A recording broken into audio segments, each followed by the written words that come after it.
semua untuk diwawancarai oleh kami. Sebelumnya perkenalkan dulu saya Kartika Nurpatiwi dan teman saya Dinda Maujayati dari Program Studi Pendidikan Bahasa Indonesia Universitas Peradaban Uniayu.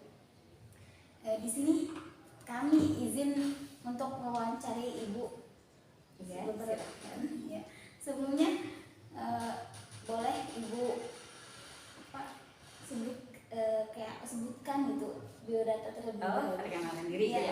Oke, selamat siang Mbak-mbak dari Universitas Peradaban, khususnya jurusan atau prodi Bahasa Indonesia. Iya, kita sama-sama prodi Bahasa Indonesia. Oke, perkenalkan saya Endah Pusfeni, biasa dipanggil Bu Feni atau nama kerennya Ines. Nama sosial medianya Facebook Tehiner. Kemudian apalagi Instagram. Oke, Tehiner juga. TikTok punya? Oke, TikTok saya juga punya. gaul ya. Oke, saya lahir di Brebes tahun 1985. 5 Januari 1985. Mengajar di SMK Al Furqon Bantar Kaung sejak tahun 2009. Nah, saya mengajar bahasa Indonesia untuk jurusan bisnis daring dan pemasaran, kemudian jurusan teknik komputer dan jaringan, berikutnya jurusan teknik otomotif. Kemudian apa lagi yang mau ditanyakan? Pendidikan. Ini saya bingung kalau ditanya pendidikan. Pertama saya kuliah di D2 jurusan PGMI. Dulu saya mengajar di MI Al Islamiyah Bang Bayan Hilir, ya Bantar Kaung juga. Kemudian karena guru itu harus ada persyaratan S1 ya, dulu D2, kemudian harus S1, akhirnya saya mengambil jurusan PAI pada saat itu karena di MI ya, jadi linearnya PAI, saya ambil jurusan PAI S1. Nah, kemudian tiba-tiba kok ingin ingin mengajar bahasa Indonesia juga. Ingin mengajar bahasa Indonesia, kebetulan ada kesempatan mengajar di SMK Al Furqon ini. Nah, saya ambil lagi jurusan bahasa Indonesia. Nah, itu berarti konversi dari nilai kuliah yang sebelumnya, ambil jurusan bahasa Indonesia selama 3 tahun karena sudah punya ijazah sebelumnya tuh. Ya, jadi bahasa Indonesia 3 tahun. Mungkin kalau reguler bahasa Indonesia itu 4 tahun ya. Kurang lebihnya 4 tahun, saya 3 tahun. Nah, setelah selesai, jadi berbarengan, belum selesai 2009 sudah mengajar di SMK Al Furqon, saya lulus 2010 di Universitas PGRI Semarang. Nah, kemudian melanjutkan S2-nya beda lagi jurusannya, yaitu manajemen pendidikan, sama di Universitas PGRI Semarang juga. Sudah? Untuk biodatanya? Iya. Sudah cukup ya. Saya memaknai kode etik guru. Jadi mulai dari kita ingat dulu pengertiannya. Di mana kode etik guru itu sebagai pedoman guru untuk bersikap atau pedoman moral atau sikap profesional seorang guru, gitu ya. Nah, dari situ kita tentunya harus sudah mengetahui sikap-sikap yang baik seperti apa yang harus dilakukan oleh kita sebagai seorang guru, sebagai seorang pendidik, dan sebagai seorang profesional di bidang pengajaran, di bidang mengajar lah seperti itu. Nah, diantaranya apa saja sih kode etik guru itu, gitu kan? Yang pertama tentu saja kita harus memahami apa yang harus kita ajarkan ke siswa. Ya, contohnya kita mengajar bahasa Indonesia, berarti kita harus mengetahui ilmu tentang bahasa Indonesia. Intinya tentang keilmuannya, apa yang harus kita ajarkan ya kita harus menguasai dulu, gitu. Jadi tidak menyesatkan anak orang nih, gitu kan? Ya, kita harus memahami materi apa yang perlu kita pelajari untuk akhirnya nanti disampaikan ke siswa. Nah, kita juga harus memahami karakteristik siswa, gitu ya. Jadi tidak mengajar hanya sekedar mengajar, menyampaikan materi atau sharing materi, tapi kita juga harus lebih memahami dulu nih karakteristik peserta didik kita, gitu. Agar di situ ada kedekatan emosional juga, ya seperti itu lah. Nah, kemudian masih tentang kode etik guru juga ya. Nah, kita ciptakan suasana belajar mengajar yang menyenangkan atau yang senyaman mungkin lah.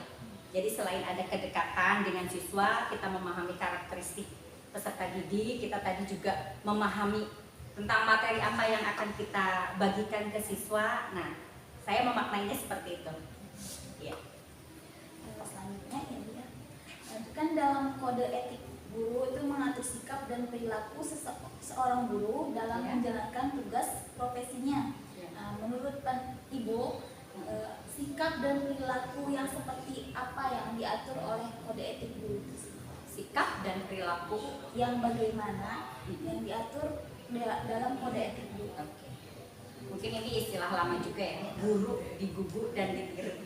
Nah, jadi kita mengajar jangan hanya sekedar share materi, membagikan materi, tetapi kita juga sikap kita itu dicontoh oleh peserta didik. Maka ketika kita sudah menentukan pilihan, kita akan menjadi seorang guru, maka kita juga harus memperbaiki diri kita dulu sendiri ini, ya. Mulai dari sikap kita, kemudian penampilan kita, entah itu penampilan secara fisik atau penampilan cara bicara kita seperti itu. Kemudian sikap kita ke peserta didik atau ke teman-teman guru, di mana kita sudah menentukan pilihan kita sebagai seorang guru, ya, kita itu harus sudah memiliki pegangan juga terhadap sikap kita. Kita harus bisa menentukan sikap kita harus seperti apa yang baik, gitu. Karena kita bukan baik di pandangan kita saja, tetapi di pandangan peserta didik dan teman-teman guru yang lain, atau bahkan secara luasnya mungkin dunia pendidikan. Karena itu pilihan kita menjadi seorang guru. Kembali lagi ke apa itu namanya, pepatah lama ya, guru, digugu, dan ditiru. Seperti itu. Selanjutnya Ibu ya, menurut Ibu, apakah sekarang ini para guru itu di Indonesia khususnya ya sudah menaikkan tugas profesinya menurut kode etik guru? Kode etik guru. Ya, sesuai dengan Guru kode etik guru. di Indonesia, berarti Ya. luas ini ya. Ya. Guru di Indonesia sudah Sesuai atau belum dalam Sesuai. menaikkan profesinya? profesi. Kalau secara profesi, guru di Indonesia sudah atau belum menunaikan, Iya. gitu ya. Kalau secara profesi, rata-rata sudah, tentu saja mereka sudah melaksanakan tugasnya sebagai seorang guru, yaitu mengajar sesuai dengan jadwal yang diatur oleh lembaga pendidikan yang tempat mereka bekerja, seperti itu kan. Nah, tetapi ada juga guru yang masih belum menjaga sikap secara apa ini, kasat mata. Iya, masih banyak guru-guru yang belum bisa menjaga sikapnya, belum bisa menjaga. Bukan berarti kita ada jarak dengan siswa ya, tetapi kita juga harus tahu di sini posisi kita sebagai seorang guru. Nah, kita harus bersikap seperti apa ke siswa.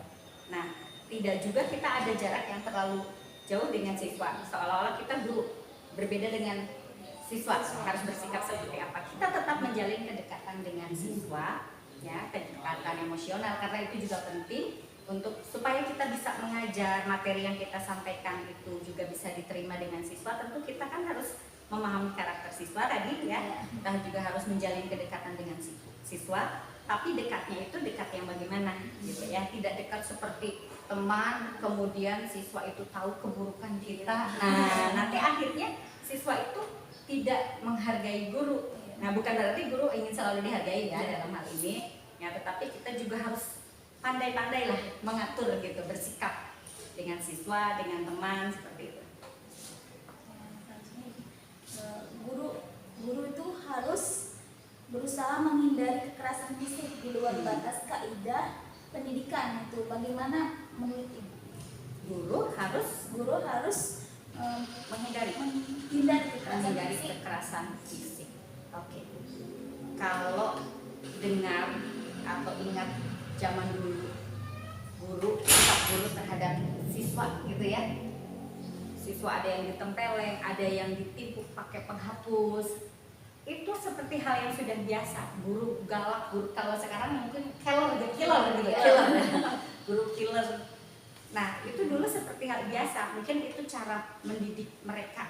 Seperti itu zaman dulu. Tapi siswanya banyak yang beranggapan guru dulu galak ke siswa, tapi siswanya kok pintar-pintar aja gitu ya. Tapi sekarang perkembangan zaman, ikuti perkembangan zaman, mungkin ada penelitian juga yang hubungannya dengan psikologi seperti itu, mental. Nah, apalagi di kurikulum yang sekarang nih, kurikulum merdeka, ya, dimana di dalam kurikulum merdeka itu pengajaran atau pembelajaran itu berfokus pada siswa, ya guru di sini hanya sebagai yang mengarahkan gitu kan, yang membimbing, harus bisa menciptakan suasana yang menyenangkan, senyaman mungkin gitu ya. Tentu saja hal-hal yang seperti itu, seperti kekerasan itu sudah tidak boleh lagi gitu, karena itu berdampak kepada psikologi mereka. Tidak bisa disamakan dengan zaman dulu guru keras gitu, tapi kok siswanya pintar. Nah sekarang sudah berbeda zaman gitu, bahkan ada anggapan siswa itu pintar ya, siswa bisa belajar dari media, dari internet, dari Google, bahkan guru bisa kalah pintarnya oleh siswa gitu. Nah jadi di sini selain memang juga tidak baik ya, kekerasan fisik gitu ya, selain tidak baik bisa merusak mentalnya juga ya, karena tentu saja hal seperti itu bisa melekat.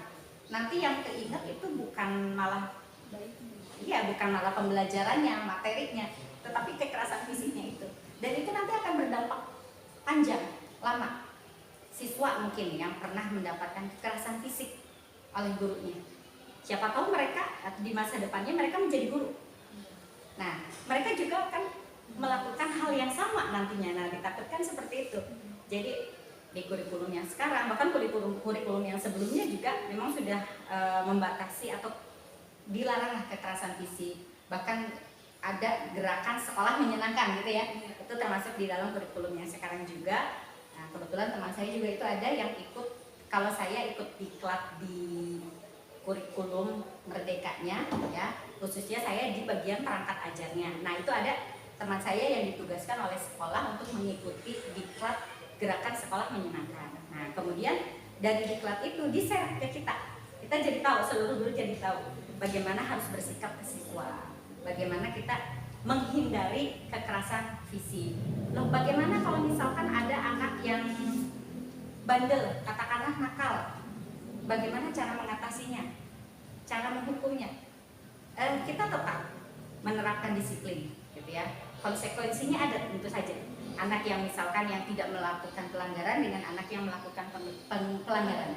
Nah, ada konsekuensinya, tapi sebisa mungkin jangan yang pakai kekerasan fisik. Gitu. Kita masih punya cara yang lain. Contohnya kemarin di sekolah ini anak yang bolosnya sudah melebihi 3 kali, 4 kali, bahkan lebih dari 10 kali, itu ada aturannya. Mereka ketika liburan sekolah, jadi mereka itu naik bersyarat. Kalau teman-temannya yang tidak melakukan pelanggaran, katakanlah yang normal-normal saja, mereka ya naik, gitu. Mereka naik dengan istilahnya dengan aturan yang ada, maksudnya sesuai dengan jadwalnya lah gitu. Tapi teman-teman yang melakukan pelanggaran tersebut ya ada bolos, ada alfa, kemudian ada melakukan kenakalan-kenakalan lain. Nah itu kita rapatkan, kemudian kita buat aturan. Jadi mereka harus konsekuen dengan apa yang mereka lakukan. Salah satunya kemarin ketika liburan sekolah, kalau yang lainnya sudah bisa menikmati liburan karena mereka sudah dinyatakan naik kelas, ini ada temannya yang naiknya itu bersyarat. Jadi di kurikulumnya sekarang tidak boleh tidak menaikkan kan, jadi harus naik. Tapi kita juga dilema, masa anak yang bermasalah katakanlah dengan yang tidak bermasalah bisa naiknya bareng gitu. Terus kalau misalkan masalahnya masih ringan-ringan saja ya masih bisa. Tapi ini sudah katakanlah sudah parah lah seperti itu ya. Nah, ketika liburan mereka ada tugas membaca Al-Quran, kemudian di videonya dikirimkan. Ada juga yang semacam video call ya, ke wali kelasnya. Bu, ini saya sudah melaksanakan tugas, atau ketika melaksanakan tugasnya video call. Jadi si wali kelas itu mengontrol juga. Seperti itu salah satunya ya. Masih banyak lagi yang lain. Ada yang mendapatkan tugas membaca satu buku, kemudian nanti dibuat rangkuman, itu dikumpulkan lagi ke wali kelasnya atau ke guru mata pelajaran. Misalkan saya bahasa Indonesia, ada anak yang tidak mengerjakan tugas-tugas saya. Kalau yang lain sudah mendapatkan nilai, tentu saja ini terhambat kan. Nah, saya memberikan tugas saya itu membaca satu buku, kemudian merangkum. Rangkumannya itu dikumpulkan ke saya berikan nilai, saya kumpulkan lagi ke wali kelas. Nah, jadi penanganannya seperti itu diantaranya, gitu ya. Jadi untuk menghindari kekerasan fisik itu. Jadi jangan sampai ada, kekerasan fisik itu bukan hanya ditempeleng atau dipukul gitu ya, tetapi seperti lari-lari itu juga sudah merupakan kekerasan. Apalagi larinya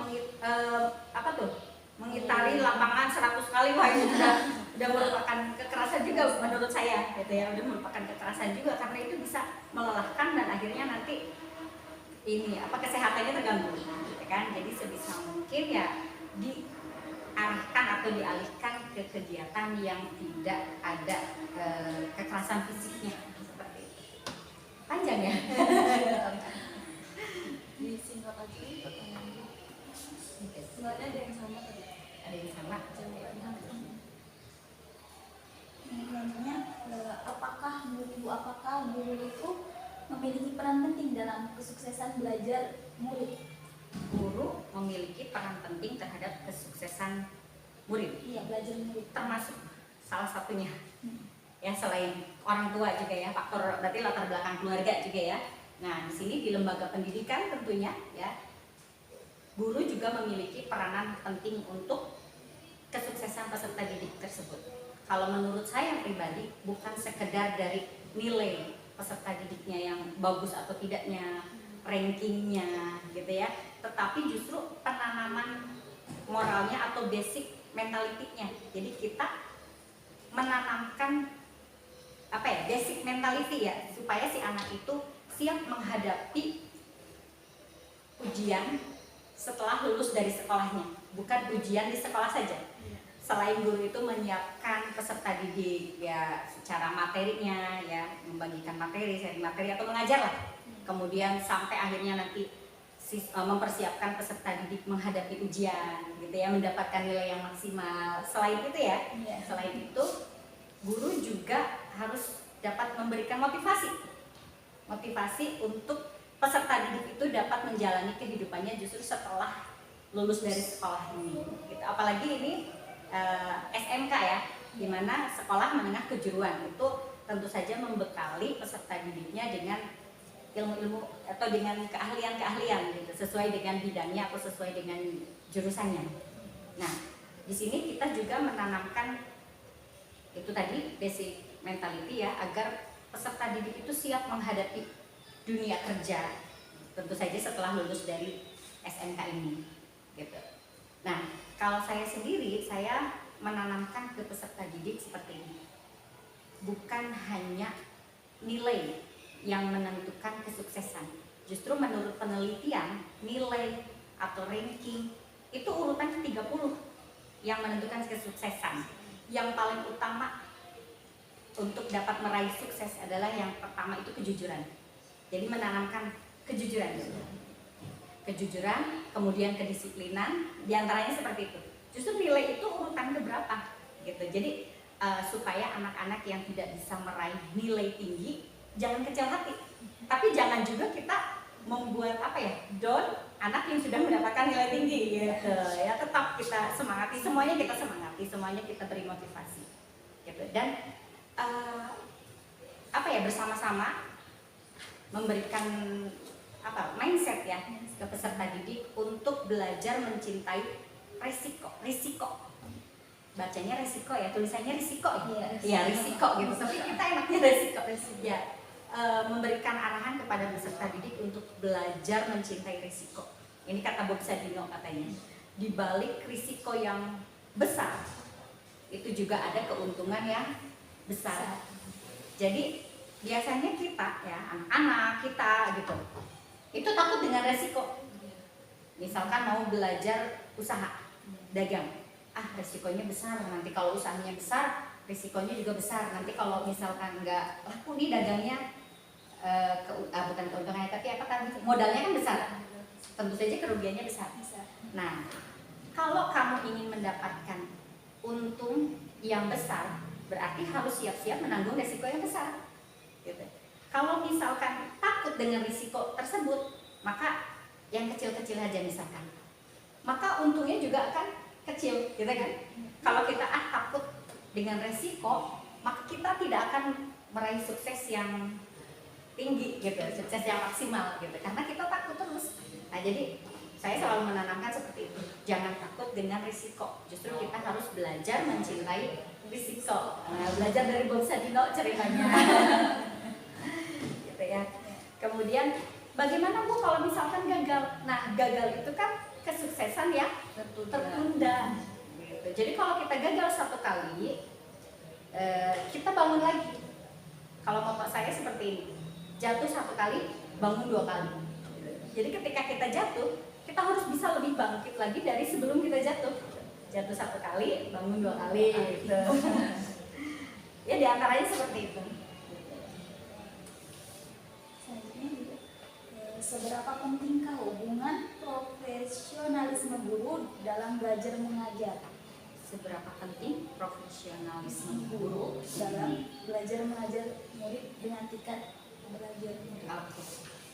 Berarti sikap profesional guru seberapa penting dengan siswa Dengan dalam belajar mengajar. dalam belajar mengajar. Oke. Contohnya ya, sikap profesional guru. Guru mengajar atau masuk ke kelas sesuai dengan jadwalnya, tepat waktu. Contohnya itu saja ya. Nah, kita harus profesional. Ketika kita sudah punya daftar jadwal kita mengajar hari apa, jam berapa, ya itu kita pegang teguh. Jangan sampai kita sudah waktunya mengajar, kita belum datang. Jangan sampai kita hari itu kita mengajar, kita tidak datang ke sekolahan bahkan, gitu ya. Nah, jadi itu salah satu contohnya saja. Itu penting tidak terhadap perkembangan belajar siswa? Tentu saja penting.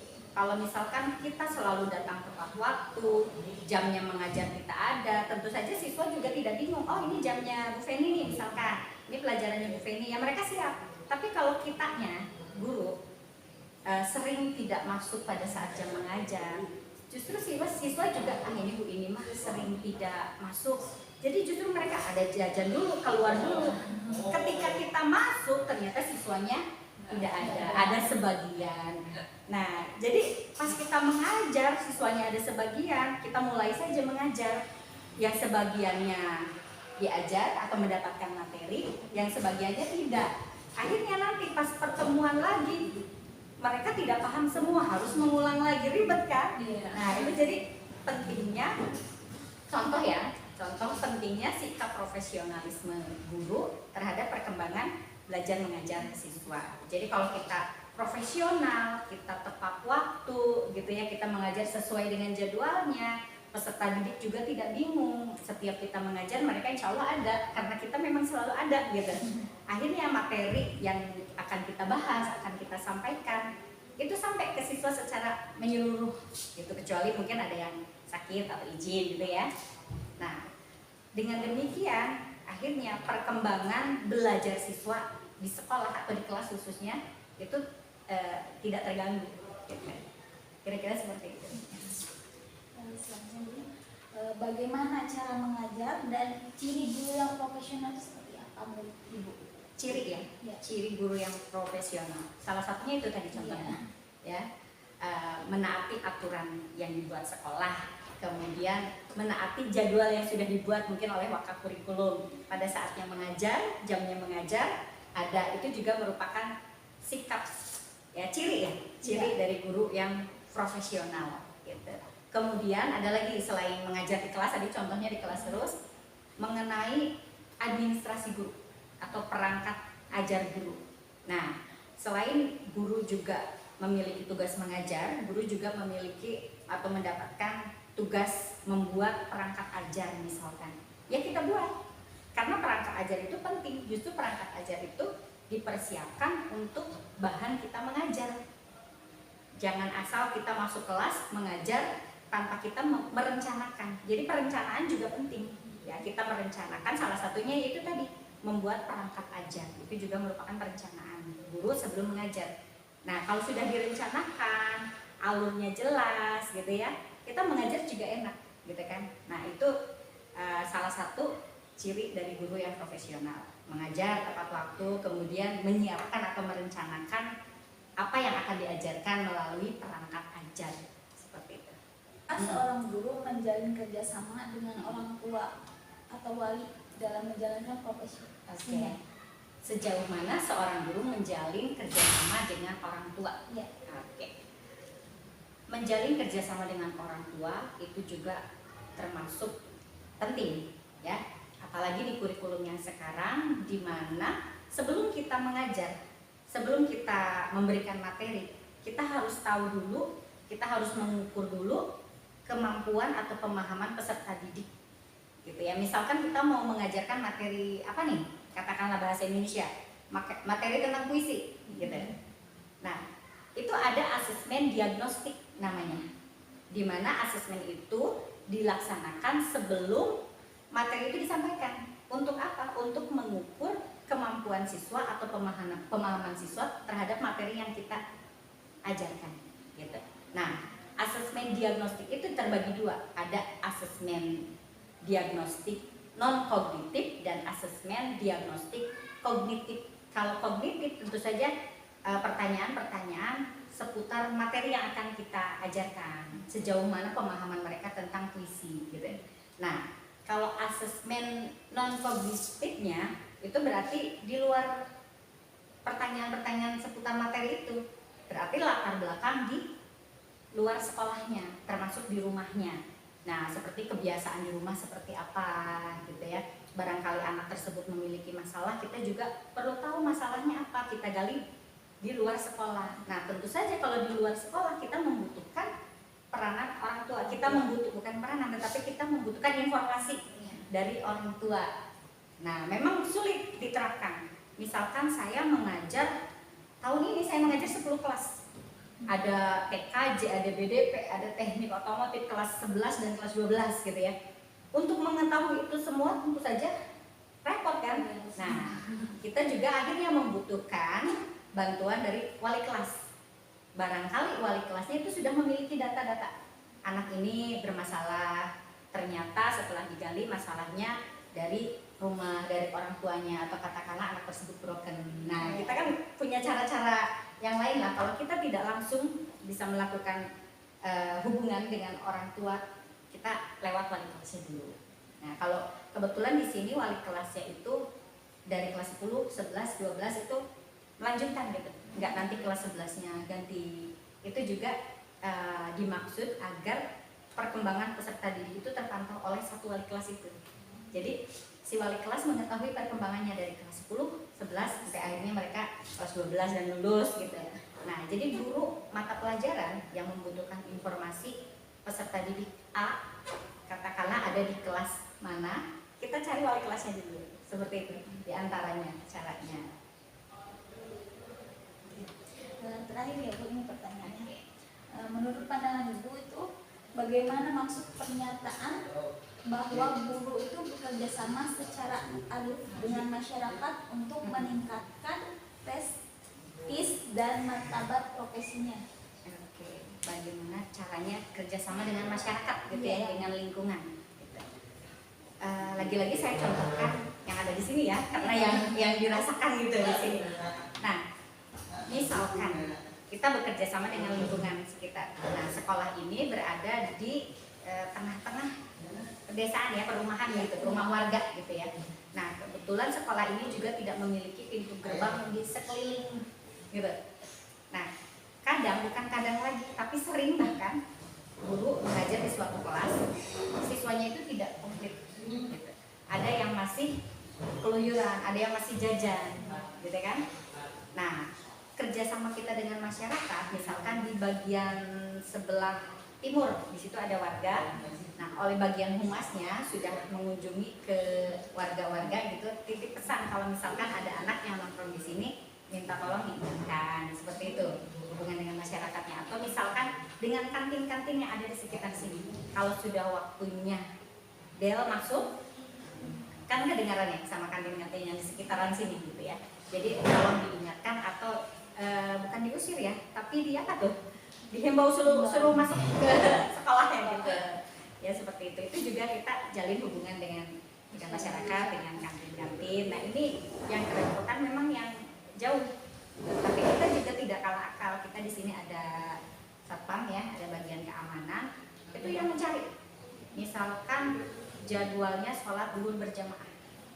kan dari kelas itu sudah bel istirahat, saatnya sholat dulu berjamaah, siswa digiring ke masjid. Tapi ada saja siswa yang malah keluar jalur. Nah itu ada seksi keamanannya yang memantau gitu, mencari, bahkan nguber-nguber anak yang masih malas gitu. Nah itu juga kita kerjasama juga dengan masyarakat juga gitu. Jadi masyarakat terutama itu justru yang dagang, otomatis kan ada keuntungan yang diraih dari peserta didik kita.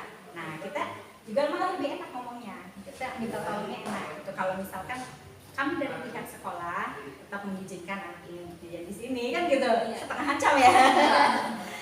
Minta kerjasamanya untuk ibu kantinnya mengingatkan lah, jangan ada anak yang seharian itu di situ saja gitu, paling ya seperti itu. Terima sekali ya Bu. Baik, terima kasih untuk Ibu atas itu waktunya udah menyempatkan nih buat kami mewawancarai. Mungkin ada pesan atau apa dari Ibu buat kami atau buat mahasiswa? Kesan dan pesan ya? Iya. Kesannya saya terima kasih sekali, saya ucapkan terima kasih dulu kepada kakak-kakak mahasiswa dari Universitas Peradatan, khususnya jurusan Pendidikan Bahasa Indonesia.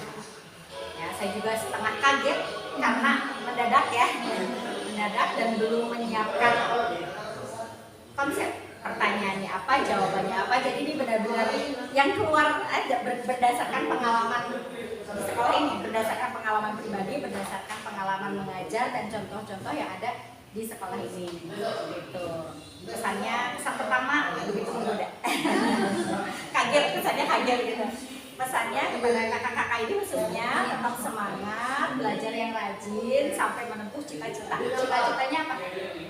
Jadi menjadi guru bahasa Indonesia ya. Guru bahasa Indonesia itu menyenangkan ya, karena belajar bahasa Indonesia, belajar tata bahasa, meskipun saya selalu bilang gini ke peserta didik saya termasuk guru bahasa Indonesia yang sedikit bawel, titik koma saja saya urusi, apalagi kalian selebeo katanya. Seperti itu. Jadi memang kita senang kan dengan bahasa Indonesia, makanya kita ambil jurusan bahasa Indonesia. Nah berarti di situ ada pilihan. Nah berarti kita harus menguasai, harus mau belajar tentang ilmu pendidikan bahasa Indonesia agar di kemudian hari kita mengajar bahasa Indonesia kan, ya tidak menyesatkan anak orang lah, minimal belajar untuk diri sendiri supaya pengetahuan juga bertambah, wawasan kita bertambah tentang ilmu bahasa Indonesia. Dan nanti kalau kita sudah memiliki katakanlah ilmu atau wawasan yang cukup, kita ngajar ke ya peserta didik juga kan butuh wawasan, untuk pengetahuan. Dari mana? Ya dari kita juga gitu.